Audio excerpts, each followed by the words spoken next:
topic na yan. Dito tayo, sunod kay Vice Ganda. Tama na palitan at bawiin na. Mahaba-haba ang panahon. 30 years pinahiram sa kanila yung mga posisyon nila pero wala silang ginagawa. Yeah? So dito tayo kay Vice Ganda. Naalala nyo ba yung candidates or contestant kung anong ibig sabihin ng COMELEC? Hindi niya alam, di ba? Yung what is COMELEC? What is COMELEC? Naku, mga kababayan, baka matawa kayo dito. Alam niyo, sa totoo lang, lahat ng sasabihin ni Vice dito, malaking patama ito. Ano ang mensahe mo sa COMELEC? Sorry po, hindi po ako masyadong knowledgeable about sa COMELEC. 20 po. Oh my gosh, that's bothersome. Di ba? Ano ang mensahe mo sa COMELEC? Sorry po, hindi po ako masyadong knowledgeable about sa COMELEC. 20 po. Oh my gosh, that's bothersome. Kaya bumisita siya sa COMELEC. Di ba? Alam niyo, sa totoo lang mga kababayan, no, itong segment na to, about kay Vice Ganda, kung ano ang masasabi niya patungkol sa COMELEC, walang reaksyon itong si Heart Aquino. Alam niyo, ito yung kadahilanan sa kapalpakan na pamumuno ni Sara Duterte sa DepEd. Yes. Yan talaga ang resulta na kapag merong italaga sa Departamento ng Edukasyon, palpak din ang kaniyang mga nasasakupan. Totoo yan. Bakit? Ang namuno, puro gala, walang ginagawa, puro confidential. Ang resulta ng mga estudyante, walang alam. Di ba? Tignan nyo, 24 years old, walang alam kung ano ibig sabihin, ano ang reaksyon niya sa COMELEC. Yeah? Hindi alam ng isang 24 years old na tao or na estudyante kung ano ang mga bagay-bagay. Bakit? Aba, yung tinilaga nga dyan sa DepEd, sa kagawaran ng edukasyon, wala ring ginagawa. Talagang ganun. Yeah? Olgo Vlogs, talagang walang kwenta ang ganitong topic kasi against to sa idol mo. Pero pag hindi ito against sa idol mo, talagang papalakpak ka. Ganun lang naman sasabihin mo, walang kwentang topic. Bakit? Masakit ba? Dahil sa kapabayaan ng Vice President ninyo na tinalagang DepEd Secretary, tignan nyo mga kabataan ngayon. Kung hindi alam TikTok, ang alam sumasayaw. At ang sasabihin, okay na to, ma, anong ulam? O etong poke ko, kainin mo. Okay na to. Yan lang ang alam ng mga kabataan ngayon.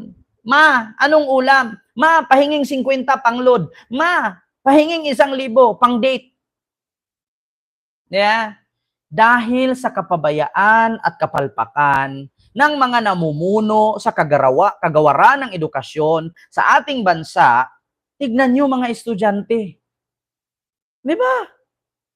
Kanino ba natin isisi na mayroong mga estudyante at mayroong mga kabataan na hindi alam? Di ba? Hindi alam ang mga pangyayari sa ating bansa, bagamat subalit sapagkat di umano kulang sa pag-educate. Yeah. Paano ba naman kasi yung tinalagang DepEd Secretary? Merong 19,000 ghost student. Nag-aaral daw yung 19,000 pero wala namang pangalan. Yeah? Merong beneficiary. Hindi naman makikita kung nasaan. Di ba?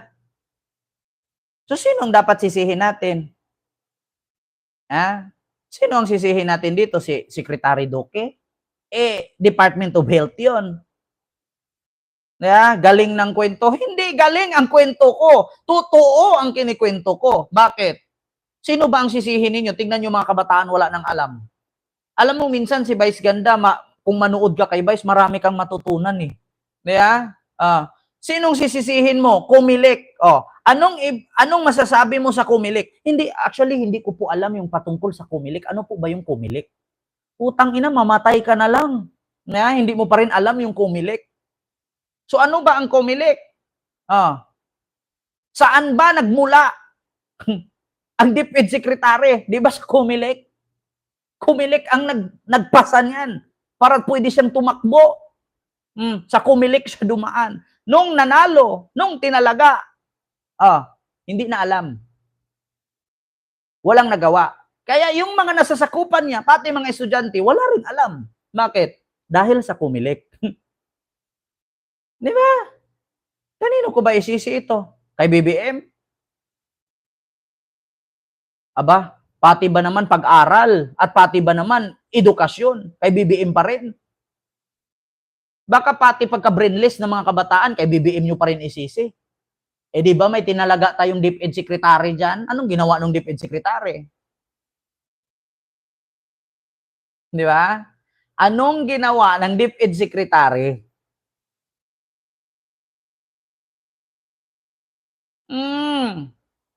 Tapos isisi natin ngayon.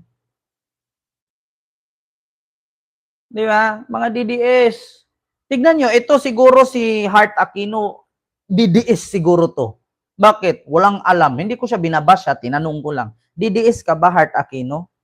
Kung walang gadget at kung di nauso ang CP, walang ganyan. Sana sa panahon namin walang CP, kaya okay pa kung walang CP, sabi ni Pokemon Pikachu. Ang dami mong sinasabi Pokemon Pikachu, wala naman yan sa sinasabi mo yung topic na, wala naman sa topic yung sinasabi mo. Talo na si Digong sa Davao Pokemon, papano? Keep them pouring vinegar to all DDS. Ay, Diyos ko, Ronnie. Kanino nyo isisi yan? 24 years old, sumali ng show sa Showtime. Hindi daw alam kung anong ibig sabihin ng Comelec. Po, gaya po ng sinabi ko, hindi lang po ako masyadong knowledgeable po. Mm. Pero meron naman po akong kaalaman and na mental block lang din po ako since first appearance ko din po sa TV and medyo nakakakaba po talaga kapag po nasa television po tayo. Sa mga bumabatikos po, sana lang po is intindihin po din muna nila and alamin po muna nila yung reason po kung bakit po di ko siya nasagot. And stop the bashing naman po. Ayun po na willing din po sila and open po sila na pangaralan po yung kami na hindi po masyadong akong nakakaalam and mas na-enlighten po ako, mas natuto po ako sa pagbisita ko po dito. Diba? Nakita nyo mga kababayan? So anong nangyari? Anong nangyari? Hindi po, nakapag-vote po pala ako ng SK nung last time po. So yun po yung first din po. So, once pa lang, no? Once pa lang po and SK pa lang po siya. Oh. Po, gaya po ng sinabi So, ko, alam hindi niya lang ang po ako Comelec. masyadong knowledgeable po. Pero meron naman po akong kaalaman. Paano niya nasabing hindi niya alam ang Comelec? Bumoto pala siya ng SK at syempre doon ka magparehistro sa Comelec, di ba? Mga kababayan. Kayo, dumaan din kayo pagkiging SK. Bumoto din kayo sa SK. So, syempre, magparehistro ka, pumunta ka ng Comelec, di ba? Kumukuha ka ng di ba? May papel yon na voters registration sa Comelec. Ngayon, tinanong, ano ang masasabi mo sa Comelec? Wala siyang alam. Yan ang resulta sa kaka-TikTok. Yan ang resulta ng kaka-TikTok at kasalanan ito ng mga nasa kagawaran ng Department of Education, puro kasi palpak. Di ba, Sarah? Ito yung resulta, Sarah. Ito yung resulta ng pamumuno ni Sarah sa DepEd. Ito. Na mental block lang din po ako since first appearance ko din po sa TV and medyo nakakakaba po talaga kapag po nasa television po tayo. Sa mga bumabatikos po, sana lang po is intindihin po din muna nila and alamin po muna nila yung reason po kung bakit po di ko siya nasagot, and stop the bashing naman po. Ayun po na willing din po sila and open po sila na pangaralan po yung kami na hindi po masyado nga pong nakakaalam, and mas na-enlighten po ako, mas natuto po ako sa pagbisita ko po dito. Actually po, nakapag-vote po pala ako ng SK nung last time po. So yun po yung first din po. So, one word pa lang, no? Ako once pa lang po and SK pa lang po siya. O, 'di ba? Bumoto ka na pala ng SK. So ibig sabihin, alam mo kung ano ang COMELEC. Dapat sinabi mo, actually, ang COMELEC po, sa pagkakaalam ko, dyan po kasi ako nagpa-register nung bumoto po ako ng SK. At dyan po nag-uumpisa ang politika. Yun lang, napaka-simple. At least naintindihan. Hindi ko po alam. Wala po akong alam sa COMELEC. Ganyan ba? Kaya sa susunod, mga kababayan, no, pag bumoto po tayo ng politician, make sure po na gumagawa. Diba? Na-tense lang kasi si ate. Actually, tama naman yun, na-tense siya. Pero ang problema lang kasi, mga kababayan, kanino ba mag-reflect ito? Bata pa kasi yung babae. So ngayon, hindi naman natin pwedeng sisihin dahil sa magulang, walang karanasan, walang kaalaman yung bata. Hindi natin pwedeng isisi sa magulang to. Isisi natin to sa paaralan na kung saan, bakit wala siyang kaalaman. Hindi mo naman pwedeng sisihin ang showtime dito. Ang showtime, nagbukas lang. At dito natin malaman na, may ganun pala. Diba? So ito, listen, learn na ito sa lahat ng mga sumasali sa mga pageant. Huwag niyong sabihin na, katulad nung sumali sa pageant na, listen please. Anong pipiliin mo? Beauty or smart? Tapos ang sabi ni Gloria Diaz, Gloria Diaz ba yon? Yung beauty, a little bit smart, or not stupid? Yeah, naalala nyo? Question ni Gloria Diaz. Beauty, little smart, but not stupid. Kasi hindi niya alam. Ano mo yung ganda ka, bobo ka naman. Parang DDS lang. Puro ka putak, wala kang resibo, puro kang ngalngal. Pag sinampal kang katotohanan, sabihin mo fake news. Yeah? Ganyan ang sakit ng mga DDS. Pag sinabihan mo ng totoo, sabihin bayaran ka.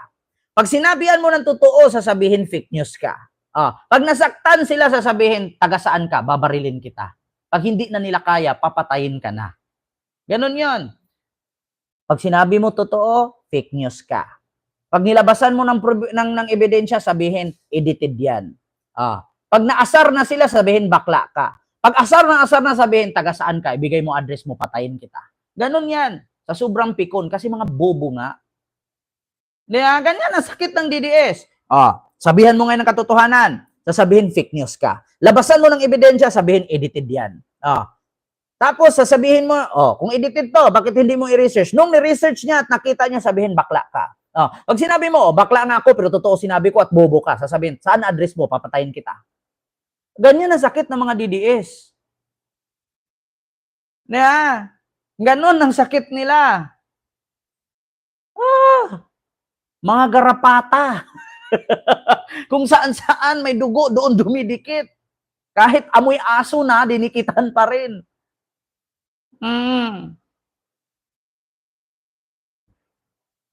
Tama ba ako? Ganyan mga DDS, pag nagsabi ka ng totoo, maglabas ka ngayon dito ng issue, sabihin fake news ka. Labasan mo ebidensya, sasabihin edited yan. Pag ni-research niya at napatunayan na totoo ang sinabi mo, sabihin bakla ka. Pag sinagot mo, bakla ako pero totoo sinabi ko, sasabihin address mo, magkita tayo, patayin kita. Hindi kasi matanggap. Ganun sila kabobo, tanga, inutil, hampas lupa, uto-uto, mga pangit, mga amoy tae, mga garapata. Yun ang katotohanan, mga kababayan. Tama ba ako?